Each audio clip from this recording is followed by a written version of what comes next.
Hidden Teachings on Manifestation from the Lost Gospel of Thomas. Listen to Gregg Braden in his own words. How many have heard of the Lost Gospel of Thomas? The Lost Gospel of Thomas. Some of you have heard of that text. Very, very powerful text. The Lost Gospel of Thomas is powerful because it is believed to be the actual words of Jesus as he was teaching those around him how to use the power of human emotion in his life. And if the indigenous people know it, and if the ancient people know it, why don't we know it? What happened to our knowledge? Well, this is a very good question. And the answer is this. In our Western tradition, and when I say Western, I'm assuming that we are of the Judeo-Christian tradition, is what I'm talking about here. There was a time when this field and the language of emotion was part of our tradition. It was in our texts. Until the 4th century, the year 325 AD. In the year 325, something happened. Our texts were edited, and we lost tremendous amounts of information. The Emperor Constantine, in the early Christian church, with the early Christian Bible, had to make decisions. What information do we include? What information do we exclude?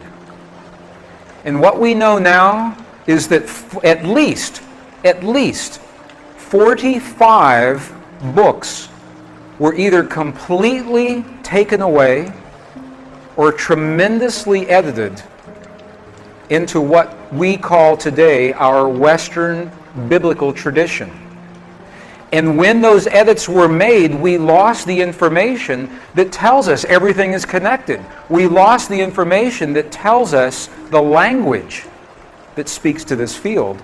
We know the information was lost because we are now recovering the information in the Dead Sea Scrolls, in the Nag Hammadi Library, in the Coptic texts. This is how we know this information was lost. To unleash the force of the divine matrix in our lives, first, we have to understand how it works. And the science tells us how it works. Secondly, we must speak the language that the divine matrix recognizes, and science cannot tell us that. That comes from our past, from our culture, from our history, from those who have learned and used this language for thousands of years. So this is what we're doing right now. We're learning what did Jesus and what did the great masters say about this language. Because it's the same whether you're talking Buddhist or Hindu or Christian, pre-Christian traditions. They're all telling us that there is a field of energy and that we have the language to use that field. This is an actual page out of the Gospel of Thomas. So we know that this ancient gospel actually existed. And you can see some of the letters. These are Greek letters. You can actually read some of, if you know Greek, you can see some of the Greek letters right here. In the Gospel of Thomas, two very important keys. This was written right around 300 years after the time of Jesus. In this gospel, okay, so here's what we're doing. We've been in the Buddhist monasteries in Tibet, and they're telling us that that feeling is the prayer, 1. 2, that we must feel as if our prayers have already been answered. Okay, and now we're in an Egyptian monastery with the texts that used to be our tradition before they were edited, and we're going to look at the instructions that tell us how to do that. Okay if we do that? Is that good? Okay. Gospel of Thomas. If you have a copy of the Gospel of Thomas, this is verse 106, translated from the Nag Hammadi Library. And if you do not have a copy, it's in our books, and you can go to any library and pick this up. verse 106. Look at what the Lost Gospel of Thomas says. It says, when you make the two, thought and emotion, one. So the Gospel of Thomas is talking about thought and emotion.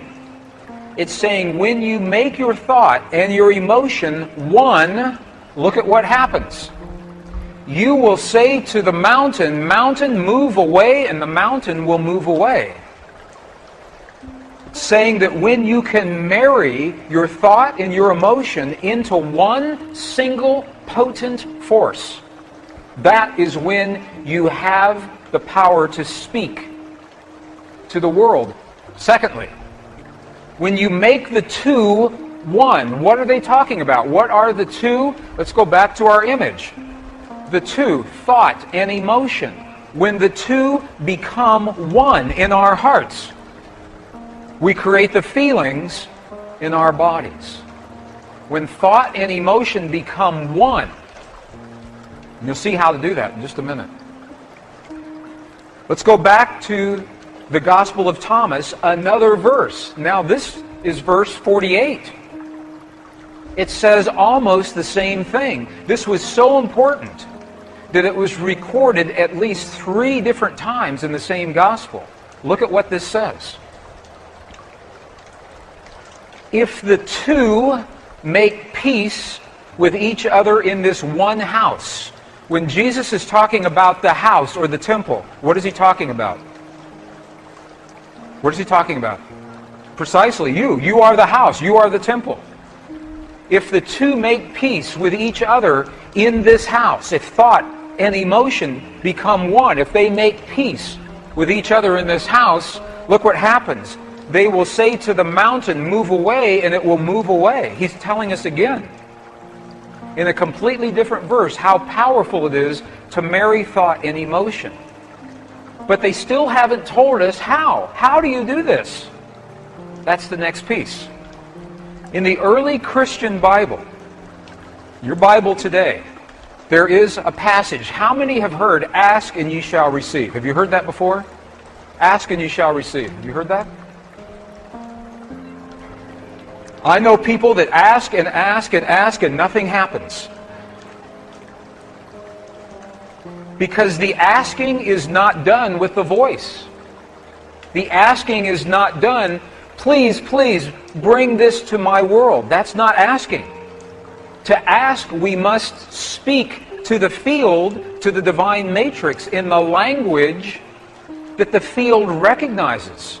In a language that's meaningful. The field doesn't recognize our voice, it recognizes the power of our heart. Remember this morning, our heart, we have a feeling, creates electrical waves, magnetic waves. That's the language the field recognizes.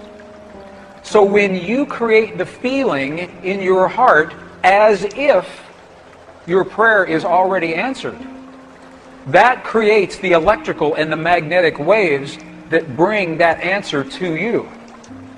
In the Bible that you have today, the King James Version, John 16, 23, 24, what you have is the condensed version. You have the edited version. The edited version looks like this. This is the edited version. Whatsoever ye ask the Father in my name, he will give it to you. Hitherto have ye asked nothing in my name. Okay? Ask and ye shall receive, that your joy may be full. Okay, this is the edited version. This is so amazing to me because they took out the 2 sentences that tell us how to ask. In the 4th century, when the edits happened, they took those 2 sentences out. Would you like to see those 2 original sentences? Okay, we'll go back into the original Aramaic and we'll look at a new translation. This is the original Aramaic. It begins, it looks very similar. So this is the retranslated version with the missing pieces. All things that you ask straightly directly from inside my name, you will be given. It says, so far you've not done this, because if we ask with our voice, we have not done this. Now here's the piece that was edited. Here is what was lost. Look at these two very powerful sentences. Ask without hidden motive and be surrounded by your answer. Be enveloped by what you desire, that your gladness be full. Look at what it's saying. It's not saying to speak a word. It's saying to be surrounded, to feel as if. If you are surrounded, you are feeling as if your answer has already happened. Be enveloped. If you want the perfect relationship in your life, if you want the healing in the body of your loved ones, feel the feeling of what it is like as if that has already happened. Be enveloped by what you desire, because that is when your thought and your emotion become one. You think the thought of the healing in your loved ones, and you feel the love of that thought. They become one, and that is the language that this field recognizes. Does that make sense? Are you okay with that? You're going to see an example of this, another example here in just a moment. Ask without hidden motive. What does that mean? Hidden motive. Ask without judgment. This is precisely what the Buddhists are telling us. Ask without the judgment of the right or the wrong or the good or the bad. Ask without the ego. Ask from the heart.